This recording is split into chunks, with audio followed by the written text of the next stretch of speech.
Earth should be understood as a historical or as a geohistorical adventure, a term I will propose so as to absorb what it means to live at the epoch of the Anthropocene.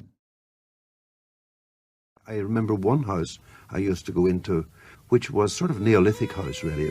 It had an earthen floor and one chimney. It was very primeval. It is true that there was a house with trees around it and a thatch, and there were horses in the fields, and people came to the well for water and so on.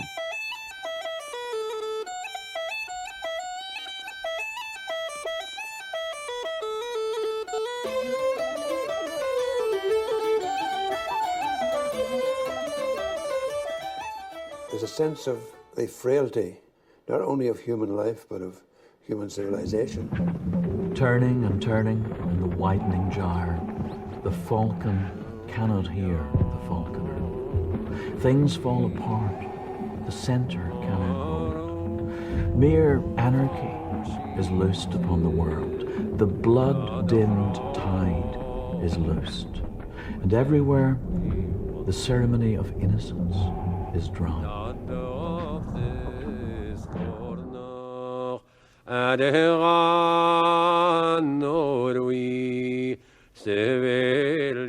People talk about history, they see it as buildings, they forget about the natural history, the actual spring whales, the rare types of birds. We've got the hen harrier nesting in this area.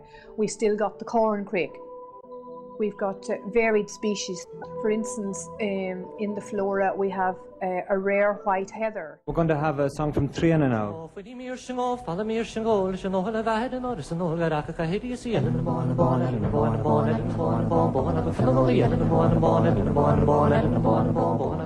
arise and go in a tree, and a small cabin build there, play on wackles may.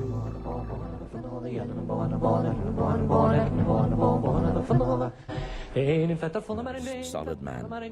That the Humpty Hill head of himself promptly sends an unquiring one well to the west in quest of his Tumty Tumtoes. What clashes here of wills gen months? Oystery gods gagging fishy gods.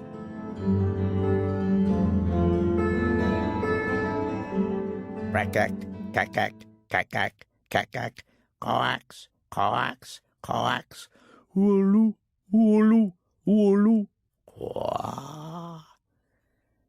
Where the Badlery's partisans are still out to Mathmaster Malachus McGrains, and the Verdens catapulting the cannibalistics out of the white boys of Hooty Head, Assiegates and Boomerang Stroms.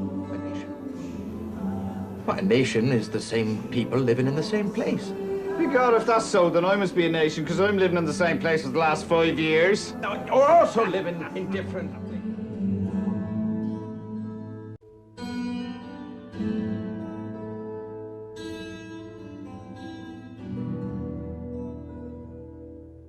September 1913, it just feels so relevant right now, you know. You look around and you see where we are now and how kind of sullied we'd all become by grade and what happened with the Celtic Tiger. And we all kind of were re-experiencing that and assessing ourselves through the prism of 1913, you know. So it's still very relevant to me anyway. What needs you building a compass sense and fumbling a greasy till and add the halfpence to. Do you take me for a fool that couldn't find out when the paper's all full of you shaking hands with the English king at Buckingham Palace? I didn't shake hands with him, he shook hands with me.